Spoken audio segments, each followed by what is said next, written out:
Hello, my name is Richard Cree, and this is my top 100 games of all time as of the year 2012. Before I tell you a little bit about myself, let me tell you how this whole thing came about. I've been a big fan of Tom Vass on the Dice Tower. He does his top 100 every year, and this last year he set out an informal challenge for other people to do their own top 100. So I thought to myself, I have a top 100, so here we are. A little bit about myself. I have been gaming for about 30 some odd years. I started out with board games as a child, moved on to role-playing games in junior high and high school. Around high school got into more miniature gaming, miniature wargaming, Warhammer 40,000, Battletech. Then about 7 or 8 years ago got back into board gaming and have been board gaming almost, I hate to say religiously, ever since. I'm very passionate about board games, very passionate about my top 100, so without further ado, let's go. To the desert. My number 100 game is one that I actually just got to play this year, even though it's been out for a while, and that's Through the Desert.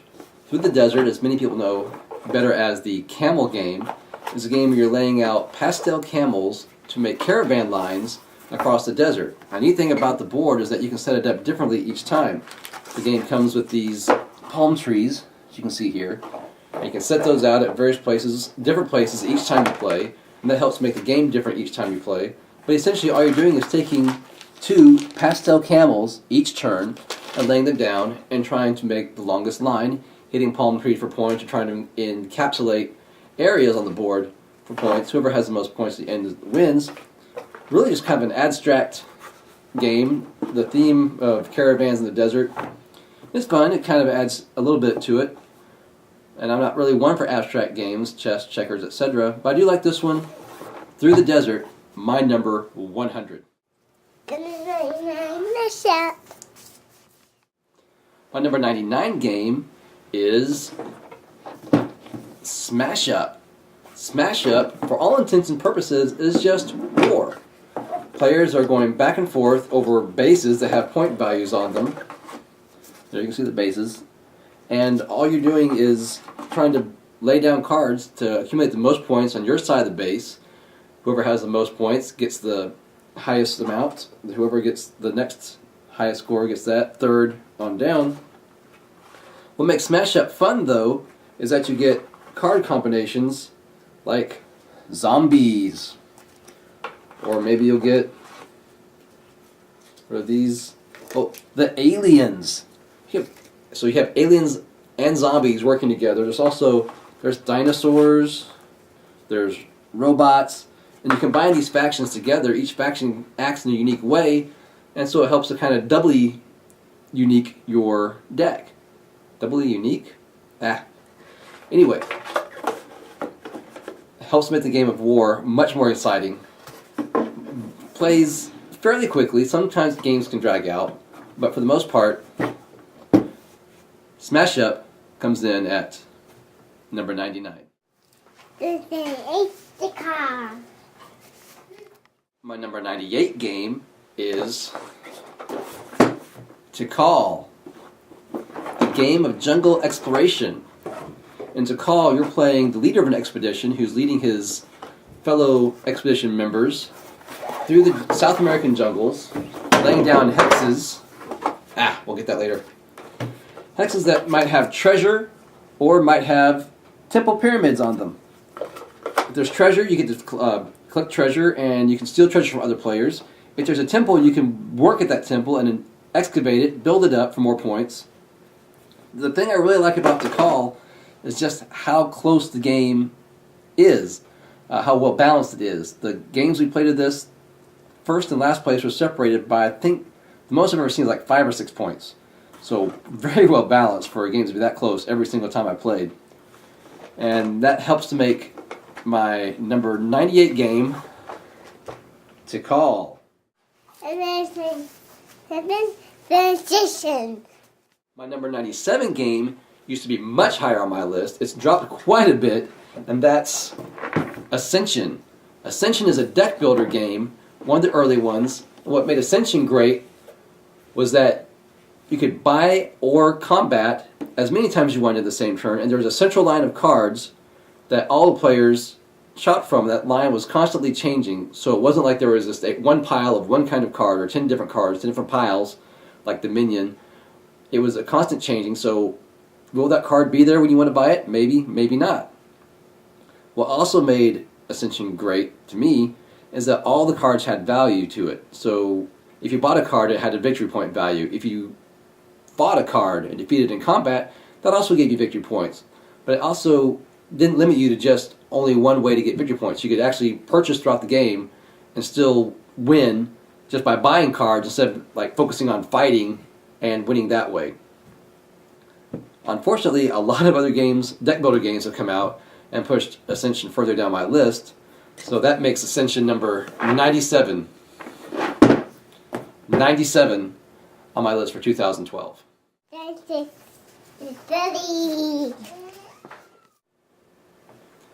That brings us to my number 96 game, which is Wasabi. Wasabi is a sushi game. Wasabi actually holds a very, very special place in my heart. It's one of the first games I remember playing with my wife that she really enjoyed playing and I really enjoyed playing with her, and one that she is very, very good at. And actually, I think aside from the first time we've ever played, I'm not sure if I've ever beaten her in this since then. But all you're doing in Wasabi is you're building recipes using sushi ingredients. You have rice, you have cucumber, various types of fish, and you're trying to get these ingredients in a row in a combination. So if your recipe has 4 ingredients, you're trying to complete the 4 ingredient recipe, you want to get your 4 ingredients in a row on the board. And the board is just your basic grid that's divided depending on the number of players. You can see that. And then once you complete a recipe, you can take an action card that lets you remove pieces from the board or stack on top of other pieces and really manipulate the board around to help you later in the game, and of course mess up other players.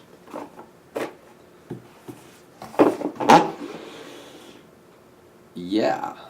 Which makes Wasabi my wife's favorite, and actually until recently my wife's favorite, but also one of my favorites, coming in at number 90, what do we say, 96? Yes, 96. Showdown. Number 95 is Vegas Showdown. Vegas Showdown, which has some of the cruddiest components I've ever seen in a game, is actually still very fun. It's a game of auctioning where you're trying to build casinos by bidding on the various rooms you can put in your casino, whether it's the slot machines, restaurants. And what I like about Vegas Showdown is that it almost has a worker placement feel to it. Let's see if I can zoom in. Because you're placing your bids with workers on these preset bid amounts. You can also bid, you can choose not to bid and just get victory points. I'm just going to get a victory point this round. But in addition to that, you're taking these rooms that you're bidding on, and you're almost, it's like building a puzzle, trying to place the rooms in certain ways in your casino that you can connect them from one side to the other. Never won this game, but still enjoy it very, very much.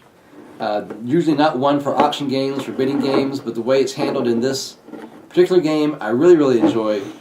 So I enjoy number 95, Vegas Showdown. My number 94 is Dice Town. Dice Town is the game of poker with dice. In the game, you're trying to roll dice to get the best poker hand you can, and then depending on how you roll and what you have the majority of, be it 9s, 10s, jacks, queens, kings, aces, you can get special bonuses on the board. And the board is really well designed. It has a very nice Western feel to it. But what's really neat about the game is that even if you have a horrible poker hand, you can still come over here to duck bad luck and still get good stuff. And so you're still in the game, no matter what you roll. The one thing I really don't like about the game is that the dice you roll, your hand is actually supposed to be available for everyone to see.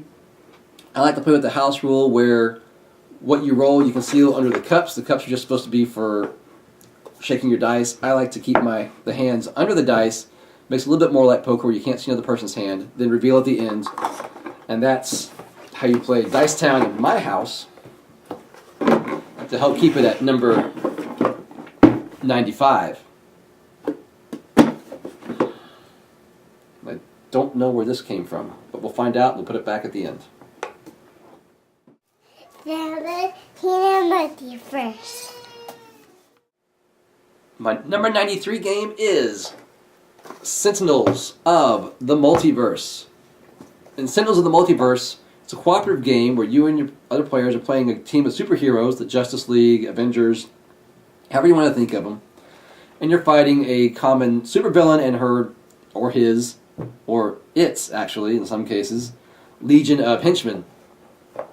So, great game. Each hero has its own deck, and each hero's deck has a very unique feel to it. I don't know if you can get a close-up here. There's like the Iron Man, the bunker. There's one that's very similar to Batman. There's a Superman. The heroes are all unique, and the game itself is a blast to play. Unfortunately, in this original edition, the game is very mathematic. There's a lot of hit point gains and losses, and so there's no way included in the original game of there's no tracking sheets, no tracking markers, and so I had to make my own. They're kind of crummy, but they're effective. But I really think in a game like this, that's this math intensive, that they should have included that, and that really dropped it down my list a bit. I know they just came out with the newer editions, the revamped base game that comes in the bigger box to hold all the cards. It comes with dividers, it comes with the markers and the tracking sheets. But I already have this one, and I don't like it when I have to go out and rebuy something I already have to get things that should have been included in the first installment. That's just my personal opinion. Still a great game. If you don't have it, definitely go out and buy the new edition in the bigger box with all the stuff that should have been in the first one and all the expansions that you can pack in there. So there are games. Sentinels of the Multiverse, my number 93. I don't even remember anymore. My number 93.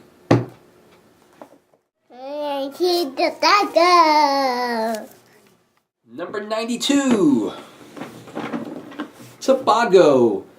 Sebago is a treasure hunting game. What makes Sebago great is that not only is the board different every single time because it's modular, you place palm trees, Easter Island heads, and when I say palm trees, I mean they gave you real Easter Island heads. They gave you palm trees. You place these on the board each turn, at the beginning of the game. And as the game goes on, you have cards, that are treasure map cards, that you're playing to essentially eliminate where the process of elimination determine where the treasure is. So I might say the treasure it's on the river, or maybe it's 2 spaces away from a hut. Yes, they give you huts to put in the game too. Maybe it's right next to the largest field or plains area. And so there's 4 different treasures in the game, and you're able to create these treasure maps. And as you add to that map, you're getting a stake in the treasure overall, and you're also trying to manipulate where the treasure is so that it's close to where you are, so you don't have to race all the way across the board to be the one to actually get it and get the bonuses that go with being the first one to get it. Throw all this away later. But really a great family game. Love this one. Even the divvying of the treasure is like its own little mini game where you get to decide if you're going to pass or take the options that are available, and is that the best option there? Is there something better coming along? You're never quite sure. You know what some of it is, but you don't know all of it. Each player is given the number of cards for the number of treasure cards for the number of treasure map cards they placed, and then they're all shuffled together. Really, really a fun game. My number 92, Sebago. This is how text. My number 91 game, Cleopatra and the Society of Architects. In Cleopatra and the Society of Architects, you are an architect working for Cleopatra trying to build her temple.